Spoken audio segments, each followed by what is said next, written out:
ओम शांति। आज 28 तारीख की बाबा की वाणी है, 28/9/2024। प्रातः मुरली ओम शांति। बाप दादा मधुबन।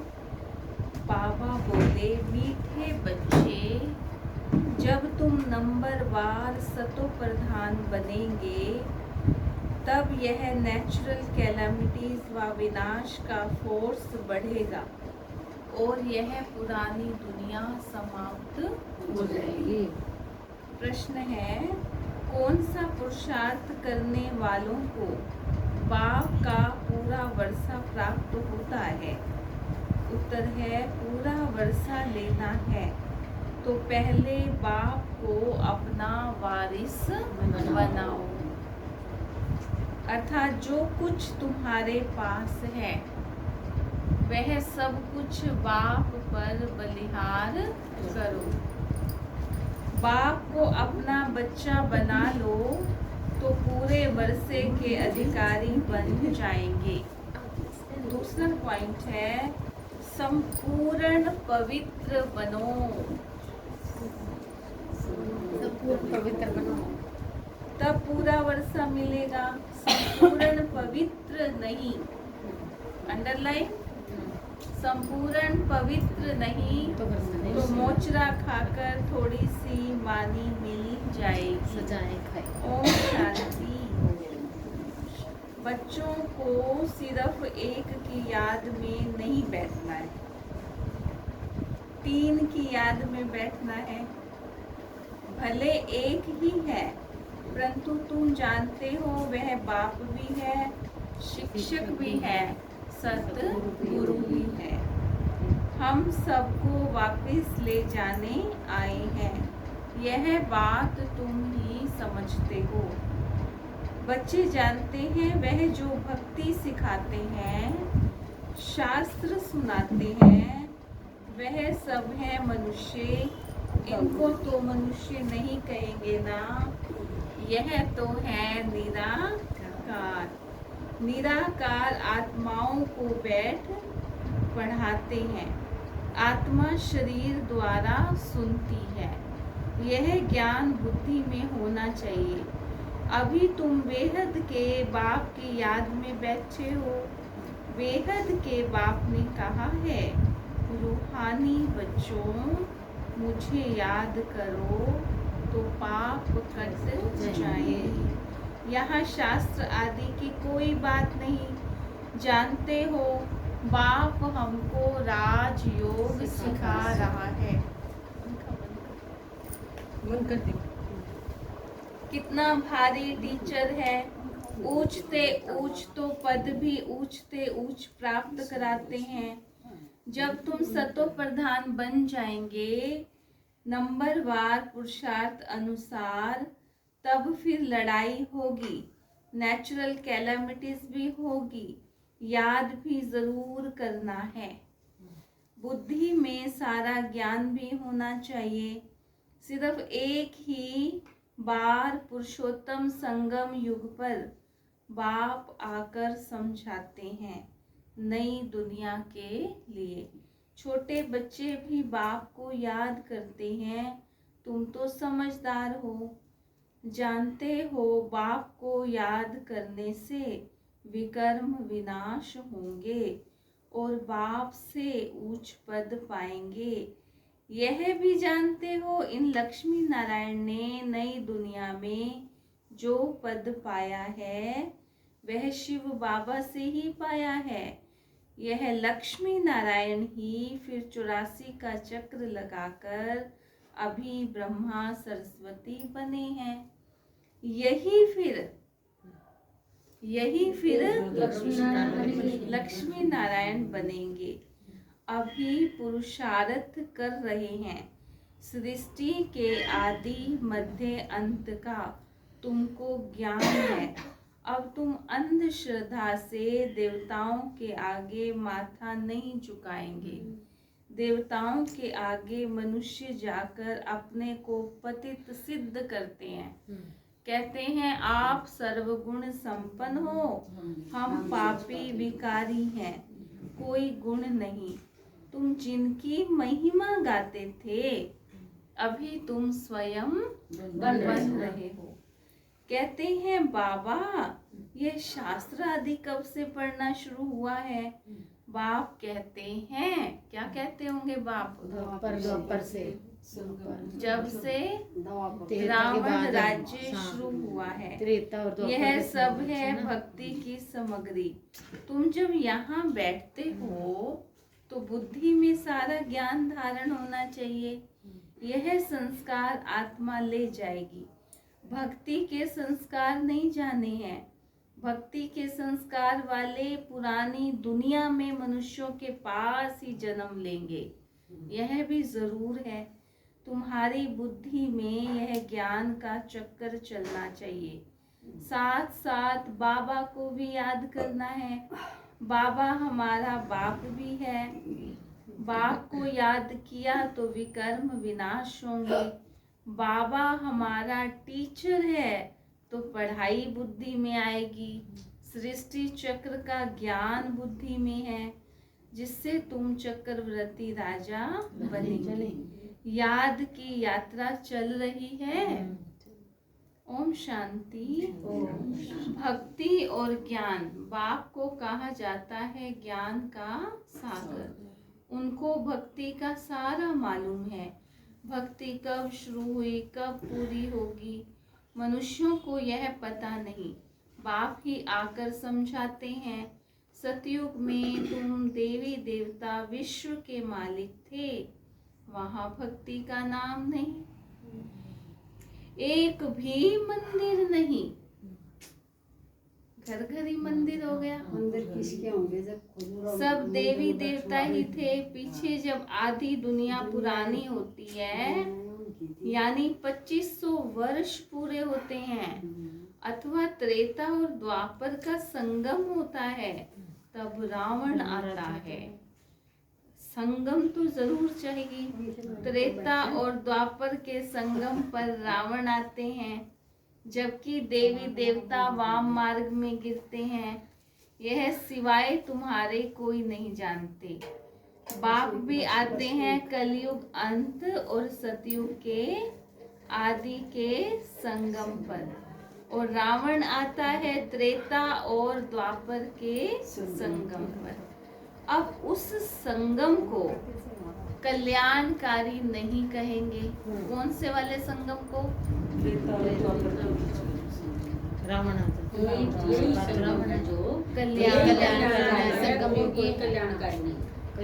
कल्याणकारी नहीं कहेंगे, उनको तो अकल्याणकारी ही कहेंगे।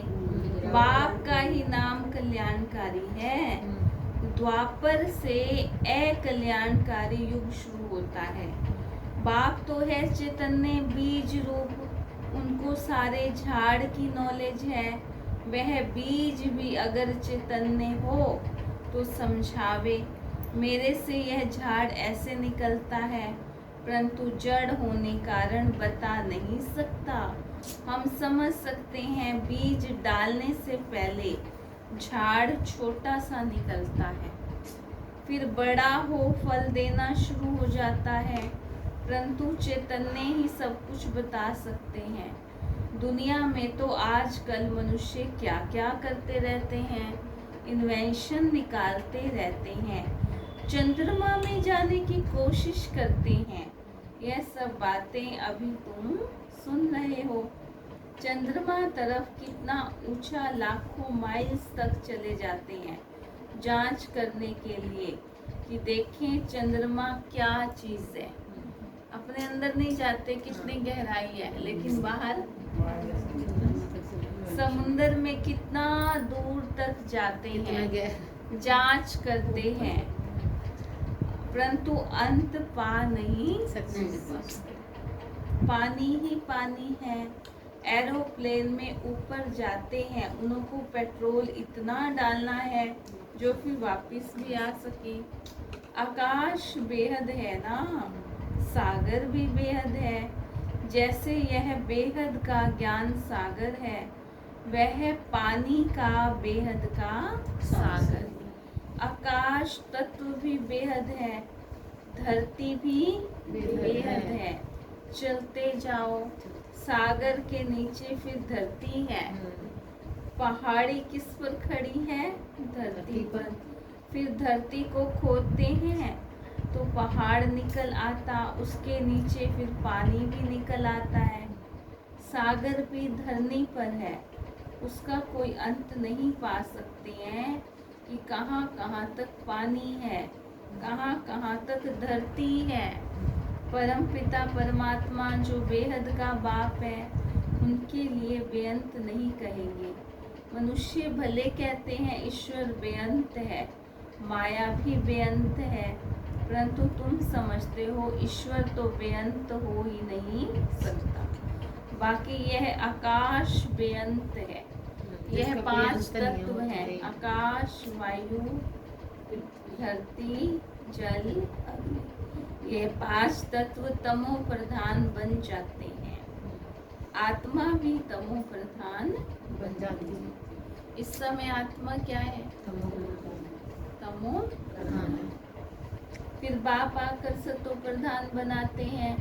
कितनी छोटी आत्मा है, 84 जन्म भोगती है। क्या भोगती है? 84 जन्म का पार्ट है आत्मा। यह चक्र फिरता ही रहता है। यह अनादि नाटक है, इसका अंत नहीं होता। यह परंपरा से चला आता है। कब से शुरू हुआ यह कहें तो फिर अंत भी हो। बाकी यह बात समझानी है, कब से नई दुनिया शुरू होती है। कब से होती है? ये संस्कृत फिर पुरानी भी होती है। यह 5000 वर्ष का चक्र है जो फिरता ही रहता है। अभी तुम जानते हो, बाकी उन्होंने तो गपोड़ा लगा दिया है। शास्त्रों में लिखा है कि सतयुग की आयु इतने लाखों वर्ष है। तो मनुष्य सुनते सुनते उनको ही सच समझ लेते हैं। यह पता नहीं पड़ता भगवान कब आकर अपना परिचय देंगे। ना जानने के कारण कह देते हैं कलयुग की आयु 40,000 वर्ष अभी पड़ी है। जब तक तुम ना समझाओ, अभी तुम निमित्त हो समझाने के लिए कि कलप 5000 वर्ष का है, ना कि लाखों वर्ष का। भक्ति मार्ग की कितनी सामग्री है। मनुष्यों को पैसा होता है तो फिर खर्चा करते हैं। बाप कहते हैं मैं तुमको कितने पैसे देकर जाता हूँ। बेहद का बाप तो जरूर बेहद का वर्षा देते। इससे सुख भी मिलता है, आयु भी बड़ी होती है। 150 बाप बच्चों को कहते हैं मेरे लाडले बच्चों। आज बाबा कह रहे हैं मेरे लाडले बच्चों। बाबा को हम पे प्यार आता है ना। मेरे लाडले बच्चों, आयुष्मान भव, लंबी उम्र का वहाँ तुम्हारी आयु 150 वर्ष रहती है।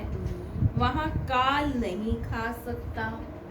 बाप वर देते हैं, तुमको आयुष्मान बनाते हैं, है ना। भगवान का बनने में वर भी मिलता है, घर भी मिलता है। तुम अमर बनेंगे, वहाँ कभी अकाले मृत्यु नहीं है। वहाँ तुम बहुत सुखी रहते हो। क्या सुना? तुम बहुत सुखी रहते कोई हो। सोचता है मैं भगवान की बन जाऊं, मेरा क्या होगा। अरे भगवान का बनने के बाद तो सब कुछ मिल जाएगा। वहाँ तो सुख ही। एक पानी की बूंद ऊपर से आसमान से गिरती है, सोचती है पता नहीं मेरा क्या होगा।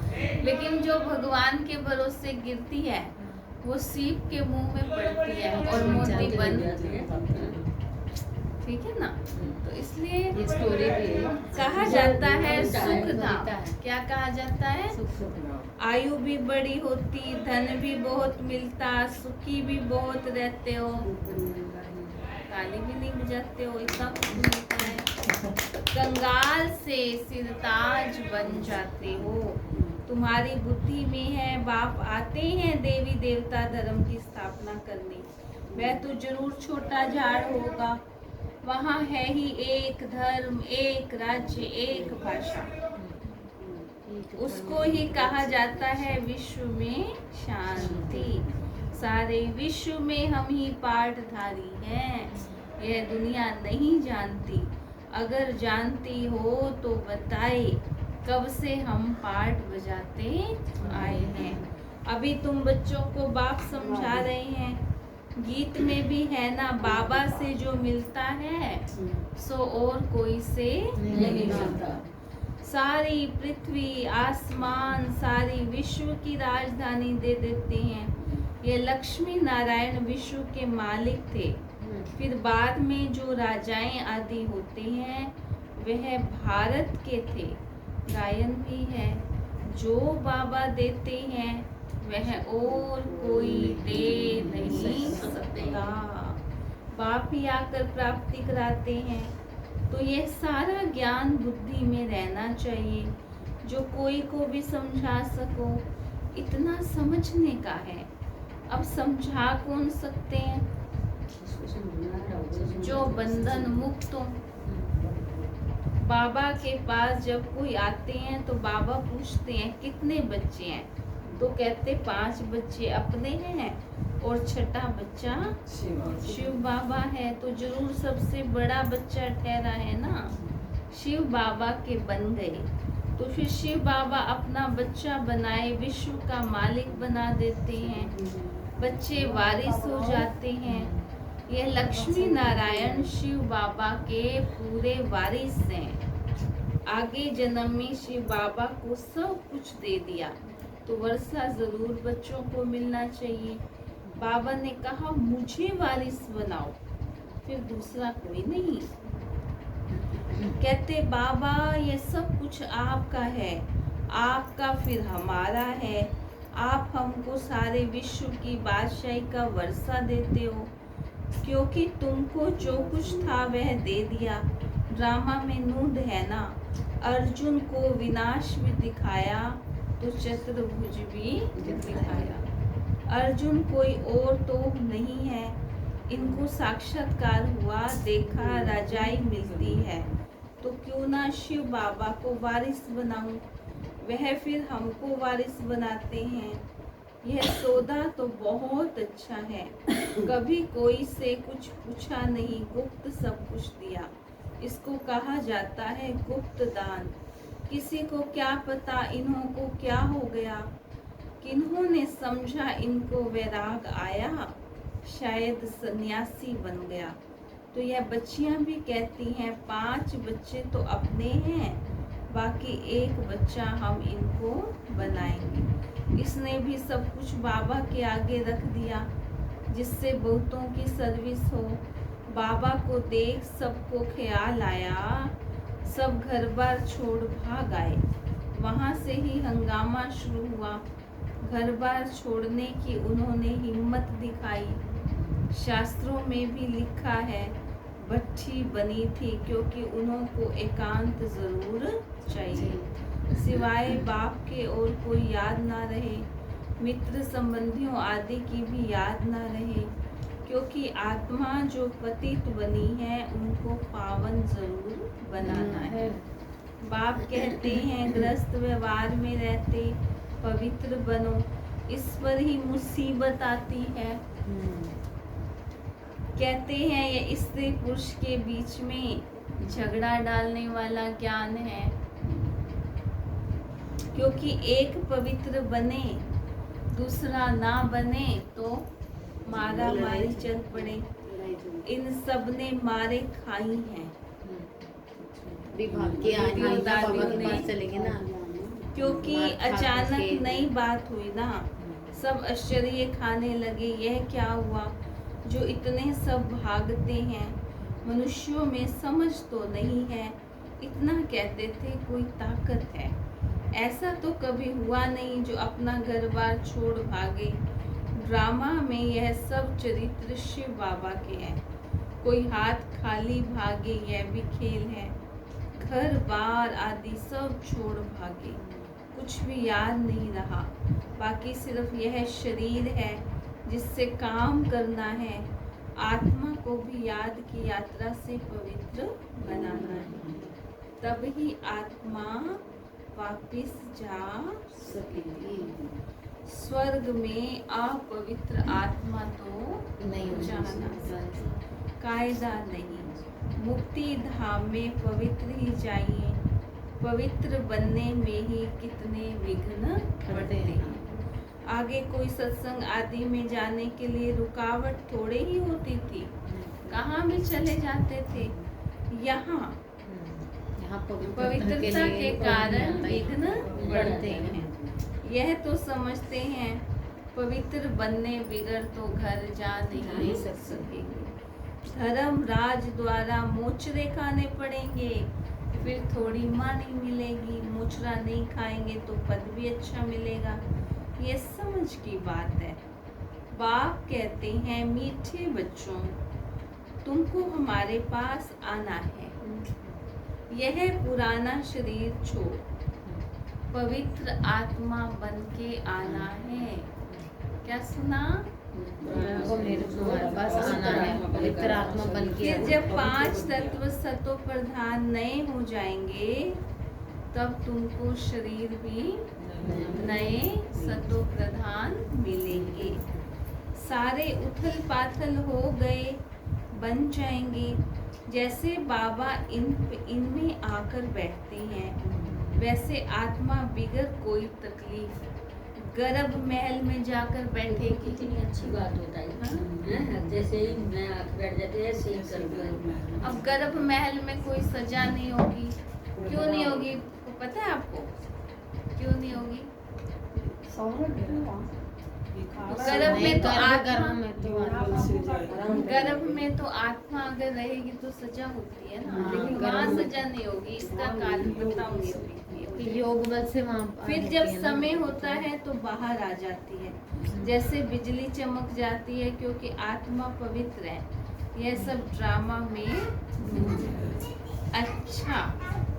मीठे मीठे सिकी लते बच्चों प्रति माता पिता बाप दादा का प्यार और गुड मॉर्निंग। रूहानी बाकी रूहानी बच्चों को नमस्ते।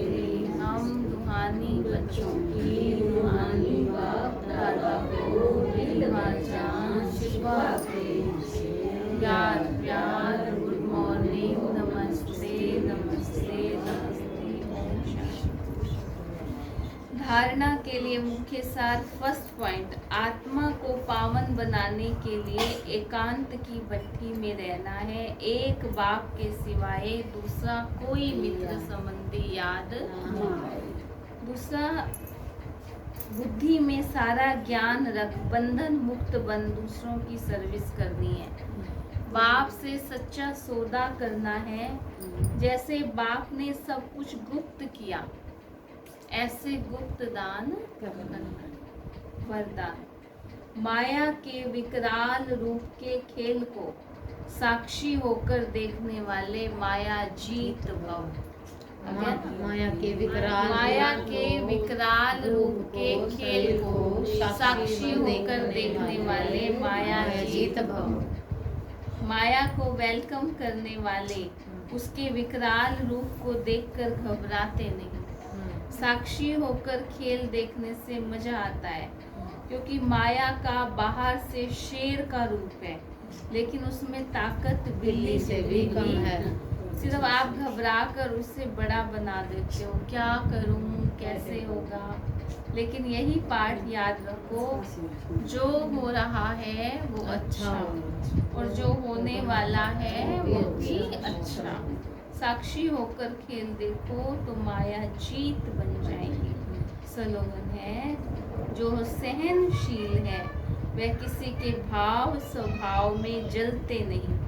व्यर्थ बातों को एक कान से सुन दूसरे से निकाल देते हैं। ओम शांति।